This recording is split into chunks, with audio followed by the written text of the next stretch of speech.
Firstly, congratulations on your incredibly impressive election victory. How do you think the Labour Party performed at the last general election, given the unreasonably low expectations beforehand? I've called the outcome a victory before by mistake, because obviously when you're talking about what happened, you can get carried away into thinking it was a victory. It wasn't. Under first past the post rules and the way that it operates, we lost quite clearly.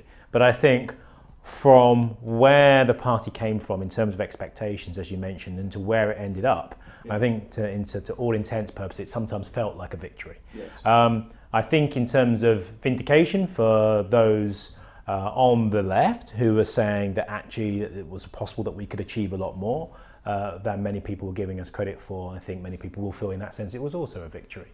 But the reality is we lost. The reality is the Conservatives are still in government, they're still enacting austerity, they're still doing everything they were doing before the election, minus a few bits and pieces and some of the more outrageous parts of their manifesto, which has basically now gone to the trash heap of history where it rightly belongs. So I think there were things that we could take away from it that were positive, but clearly at the end of the day, we're not in government, and that's the ultimate litmus test of success. And so there's questions to be asked about why we are where we are still. It may be too soon to tell, but in terms of the local election result in Norwich South, do you feel that the biggest factor was the national campaign, Jeremy's personal charisma and the manifesto, or do you think a lot of that had to do with it being a Remain constituency and you making clear that you were voting against us leaving the EU?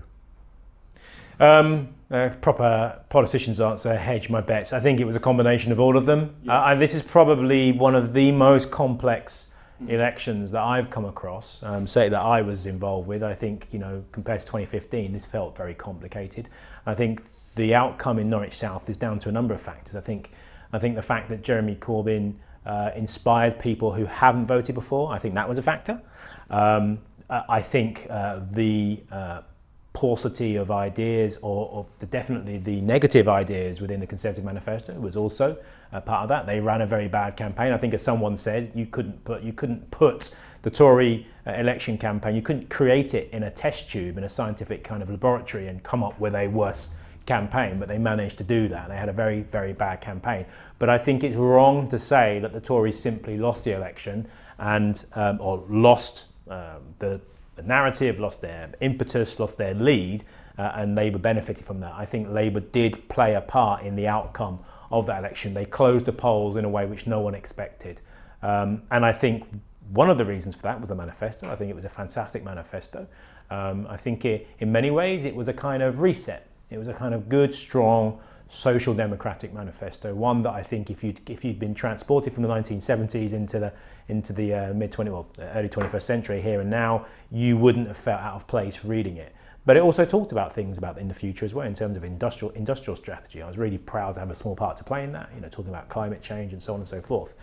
Ultimately, though, I think in terms of that general election, in Norwich South in particular, I think it was the right thing to do on the referendum. It is a Remain seat, and yes, there are kind of 40 or so % of my constituents who are Leavers, but actually the research that we did as a constituency Labour Party in the period between the referendum and the general election, we discovered that the vast majority of people in Norwich South both Leave and Remain, overwhelmingly Remain, but definitely a sizable portion of Leave as well, accepted we were leaving the EU, but in terms of the relationship we have, you wanted the closest possible relationship. Many of the Leavers also wanted to be part of the single market. I think that's where the debate has now moved on to.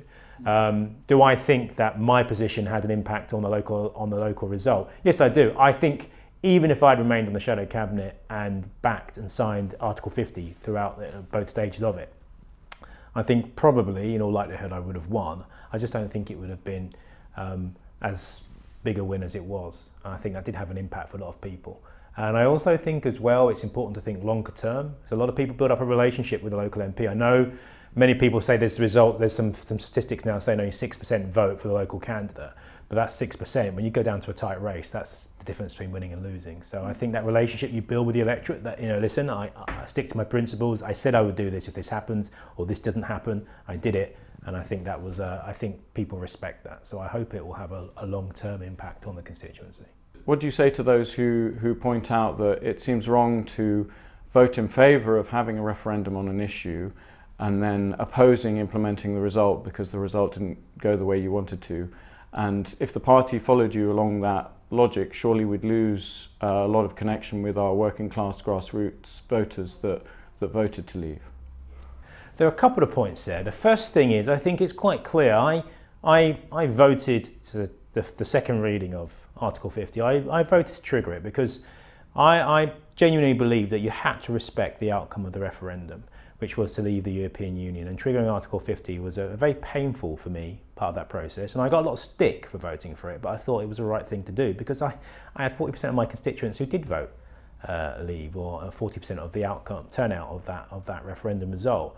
And so it's important to do that. And then in the debate that happened with the amendments that we put down, i.e. to give Parliament a final say on the deal that comes back and a number of other things about EU citizens and so on, I thought that was an opportunity for the government to say, okay, thank you for voting to trigger Article 50 at the second reading. Now, we understand you're not happy. Well, let's try and find a compromise as to how this should look, how Brexit should look, what the relationship will be with the EU, what the relationship will be with the single market, all of those things, and the rights of EU citizens and so on and so forth. And at the end of that process, when we come back, we'll ensure that we will give Parliament a sovereign right to have a final say, a meaningful say on that deal.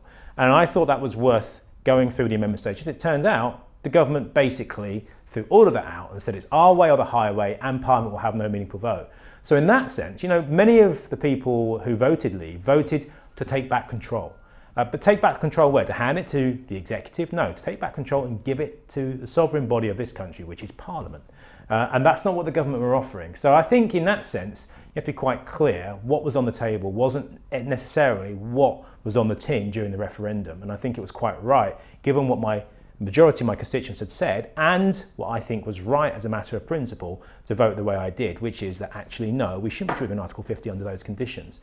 But the other issue is this, this referendum was, in many ways, a complete and utter cock-up from start to finish. David Cameron, I think most people understand that if David Cameron and George Osborne had any idea about how this would end up, they wouldn't have done it in the first place. And if they had decided to do it in the first place with a real prospect they could lose, I think most people understand it would have been a two-stage process. There would have been a binary in-out of the EU referendum, followed by a second referendum, which would have been on the terms of the withdrawal. Do I mean the single market? You just look at it, it's such common sense. But no, they just had one. There was no minimum threshold, of turnout, or anything like that. It was simply something they thought would shoot their UKIP fox and the leavers in their own party, sort out the Tory party's problems, and instead, they've created a constitutional and foreign policy crisis, the likes of which we haven't seen in our lifetimes.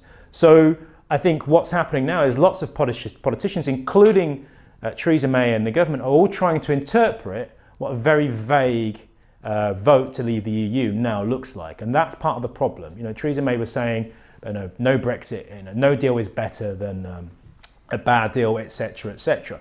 Well, actually, she's called that election, and what you have seen is that a large number of the people who voted leave at the referendum voted for Labour's position, which is certainly, I think, different to where the Tories were going with their hard Brexit before the election was called. I think we need more clarity in the Labour Party as to what our position is. I understand that we went in with a little bit of a fudge in the election, and that worked out really well, and I get that. And I stand corrected. I thought actually having that fudge was bad. I thought we should stick, nail our colours to the mast.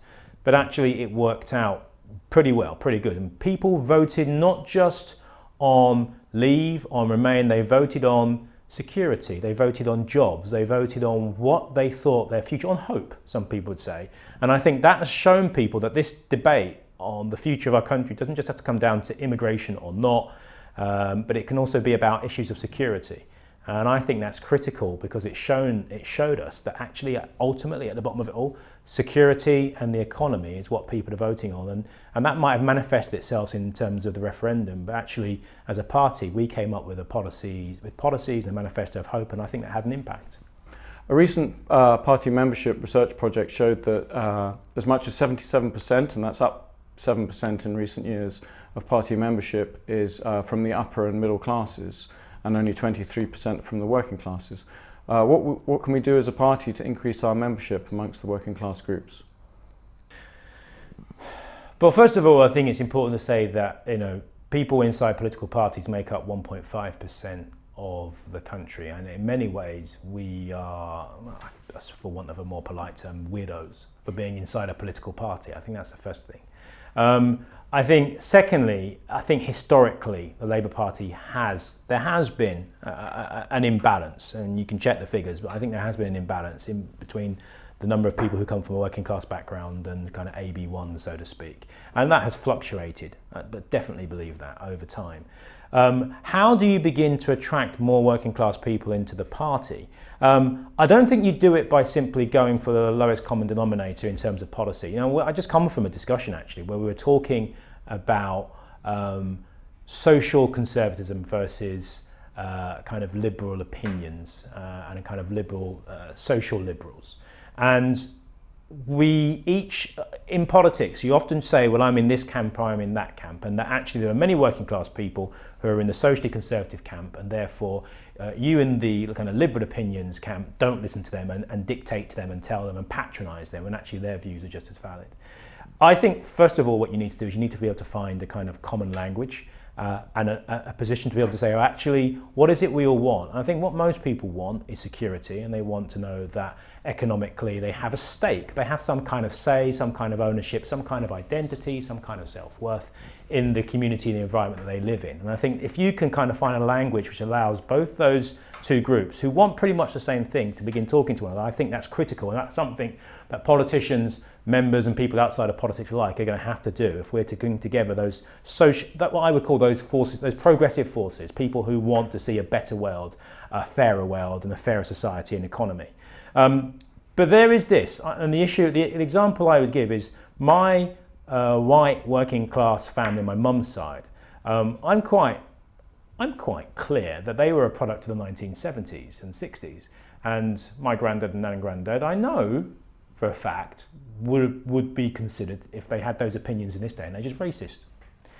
And yet my dad came in a predominantly white factory, met my granddad, met my mother, and was accepted into the family. And I've often thought long and hard about this. What's changed between now, if he'd come over now and then?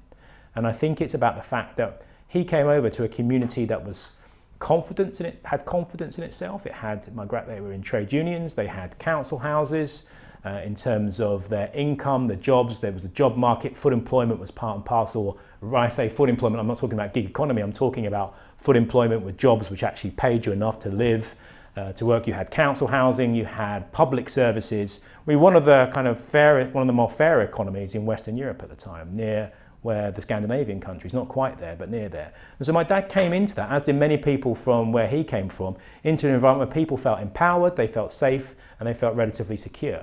And I think what's changed now, what's changed now is that security, that economic empowerment, those voices, people feel they don't have it. And I think that insecurity can lead people to basically look for scapegoats, feel less secure, and to feel less welcoming sometimes, as one example.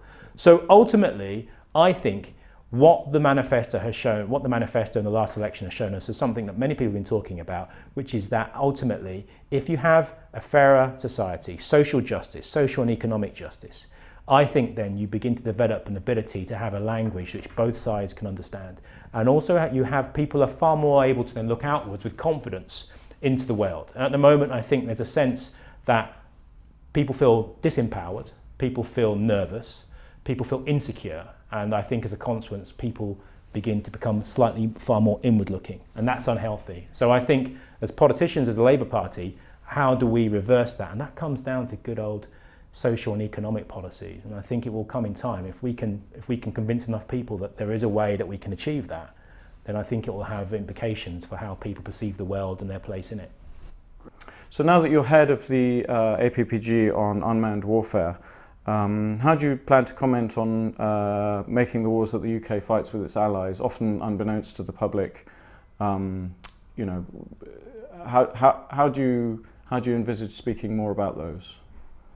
I think one of the issues about the wars that are taking place at the moment is that the only time we ever really catch a glimpse of them, aside from maybe a news report, so is when maybe a terrorist incident takes place and someone will shout, "This is for Syria, this is for Iraq," and there's a brief flash then that this may in some way be connected to what's happening out there. And I think in the US they're far more advanced, even though they're more responsible for more of the deaths, civilian casualties.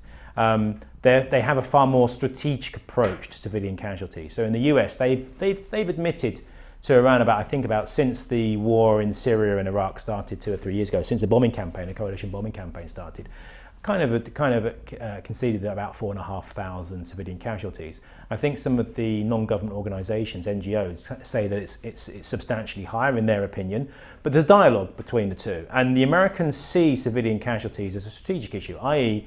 if you're winning the hearts and minds of people, or they did under the Obama administration, 40% of those casualties have taken place since January under the Trump administration, which I think says a lot. But that was the direction of travel that the American military was going, which was that they saw civilian casualties as a strategic factor, which meant if you reduce civilian casualties, that will have an outcome in your overall approach to what you're trying to achieve in that arena and that environment and beyond. And I think in the UK, even though we've been involved for a similar amount of time, we claim, and we've dropped a significant amount of ordnance there, both through drones and through conventional air forces. We've had 0 casualties. That's what we've admitted to, 0 casualties. It doesn't quite add up. So I think what we want to do is to make sure that people understand there are consequences for the types of engagement that are taking place abroad. There are casualties, there are people that die, and there are consequences for that, because if you're losing hearts and minds, then you're pushing people down, potentially pushing people down a path which could have negative and adverse consequences, not just for that region, but as we've seen all too recently here as well. So I think it's really important that we make sure people understand that what is happening there, even if it is being done with drones, even if it is being done just with our air forces, there are consequences. You don't have to have people dying on the ground there from our country to have implications on that on a global scale. And I think that's one of the things that we want to draw out in the APPG on drone warfare.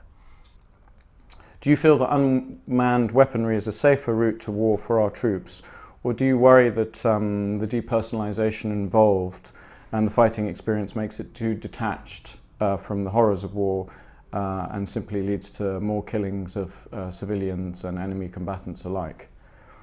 I think, modern warfare does generate a distance between opponents. As soon as we moved away from kind of stabbing implements and bows and arrows, where you could actually see what you had to see your target to be able to hit it. As soon as we moved on to kind of rifles and so on, where you're firing at a spec, you've removed some of the closeness. And obviously, modern warfare can still involve getting up close and personal. But increasingly, the 21st century is increasingly about small groups of special forces, drone technology, semi-autonomous technology, and so on, which does create a gap and a distance between the two.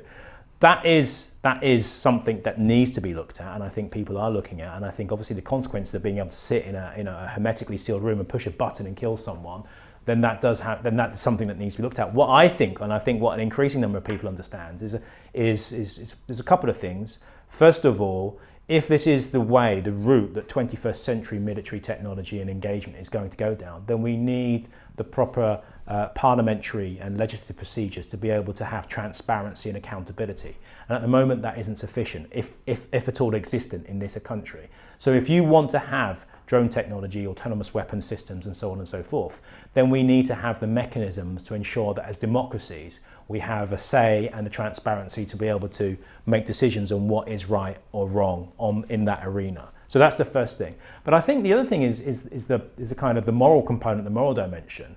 And I think what you've now seen in France, for example, after Bastille Day, was that the French admitted that for the first time they were using, they say, an unarmed Reaper over the skies of France, a Reaper drone. They say it was unarmed. But one of the things I think many people who study military technology are aware of is that at some point, throughout most of history, at some point, military technology that is employed against other people abroad will at some point end up in your own country. Just give it enough time. And I think the concern now, after what's happened in France, and could well happen in the UK and other Western countries, is that drone technology is used here. Now, it may be unarmed initially, but I know in the rural area of Norfolk, I know there were some comments being made after one of the last terrorist attacks that if outside of London, some of our police forces would struggle to be able to deal with a terrorist incident.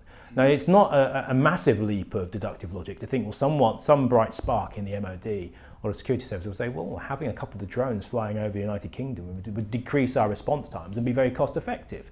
Now, when you move into that area, I think it's critical that we make sure that we have that transparency and that accountability on drone technology here and now for abroad. So I guess ultimately, if those weapon systems are being used abroad, then it's, as I discussed, it's highly likely at some point they'll be used here. So from a purely selfish perspective, it's right that we get those mechanisms in place now with this new technology in terms of transparency and accountability in place, so that if they are ever used in the UK, we have some kind of democratic control and accountability over their use in this country, which may not be that far away.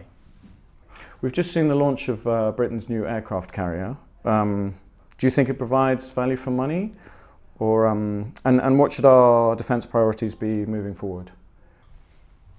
I'm hearing lots of different things about I'm reading lots of different things about the carriers. You've got apparently brand new American stealth fighters, where because we haven't paid for the, I guess the latest, like a Apple upgrade, if you want, but the latest security upgrade to the software, it means that these stealth fighters now, when they kind of check in automatically or check in with the carrier so it can see where they are in terms of the battle picture, they give away their location. So I think there are some questions about that and about the operational viability of what we're sending out now that you would like to get right, see corrected. I think in terms of the overall picture, I mean, in the Labour Party, I think we often feel on the defensive on security issues, and we shouldn't, because our history is actually the history of the working man, the man and the woman in the army, in the armed forces, who are doing those dangerous jobs. And we are the Labour Party. We represent them, we represent their families, and we stick up for their interests. And so therefore I think, actually, the Labour Party should be very proud of its position on defence. To my mind, though, the critical thing, and the thing that I don't think the Conservative Party is grasping, and I think it's something that we should be grasping on defence, is this issue of security in depth. And what I mean by that is that there are lots of assets that we might want to realise, from aircraft carriers through to the successor class nuclear submarines, as some people would like, through to the military capabilities of our ground forces. But ultimately, if you want to have security in depth, these are only assets which can actually react to a security situation. And what we should be doing, both through soft power, through our trade policy, through our foreign policy, through our environmental approach, through our trade approach, through our economic approach, is looking at how we can work with other countries to combat what I think are going to be the growing security issues of the 21st century, which is climate change, population growth, resource depletion, diversity reductions, and understanding that these are likely to create some of the flashpoints of the future. Now, it is possible that the advanced economies working in conjunction with the developing countries could begin to not only combat climate change and biodiversity and population issues, but actually begin to look at what is the security apparatus, what are the international institutions that we need in the 21st century to make sure that we can make the world a safer place. We kind of understand through science what's likely to be happening in the future within certain parameters. How can we take that information, take that evidence, take that knowledge, and make the world a safer place? There are two alternatives to that. One, we can go out and try to make the world a better, safer, fairer place, reducing poverty, saving the environment, protecting biodiversity, increasing recycling, reducing carbon, doing all those things, tackling poverty, bringing education to where ignorance is, tackling the causes of instability, of terror, and actually that, to my mind, is security in depth. Now, if you do that in conjunction with having a strong armed forces, then I think you have a kind of comprehensive security approach. Now, at the moment, all I fear is happening, especially from the Conservatives, is all they want to talk about is the knee-jerk military response reaction. It's about going onto the front foot and how do we work with other people to make sure that we can bring security, not just to our country, because there is no security for just one country or for one region of the world anymore. We're an interconnected global community. And if there is insecurity in one part, there is insecurity in the rest. And once we understand that, then I think we can actually really begin to challenge the big issues of the 21st century, which will potentially undermine our security in this country and across Europe. And I hear you've been talking about fair banking reform. Let us know let us know developments on that and where you feel that's going. Well, I've only just become the co-chair of the APPG, All Party Parliamentary Group on Fair Banking. And I think it might become Fair Banking and Finance. But when I first became an MP, one of the first meetings I had was with a small business owner who'd been completely rinsed by one of the big banks, which I believe we had a stake in. And it was something which was part of a kind of national scandal. It's been in the media and so on and so forth. I won't go into too much detail. And from talking to him, I could see after the 2008 crash, it became pretty clear that there were some practices that the banks were engaging in, which to this day haven't been remedied, even though we have a government that has said it has reformed and kind of cleaned up banking in this country. I think the facts speak for themselves. It hasn't. And so there's so much work to be done. And if we don't get the banking system right in this country, if they won't reform themselves, if they won't self-regulate, and I think all the evidence points that they won't, then it means that government has to take a far more hands-on approach to make sure that these organisations, which are critical to our economy, work in the interest of the economy, not just big business, not just themselves, but also small and medium-sized businesses. And I know we're working very closely with the Federation of Small Business and others to make sure that we have a banking sector fit for purpose. And that ultimately is what will kind of the work of the APPG on fair banking. I'm really, really excited about some of the stuff they're going to be doing, because I'm told the Treasury has a great deal of respect for the work that's been done already, and I'm hoping that we can build on that to give ourselves a kind of a banking setup fit for the 21st century.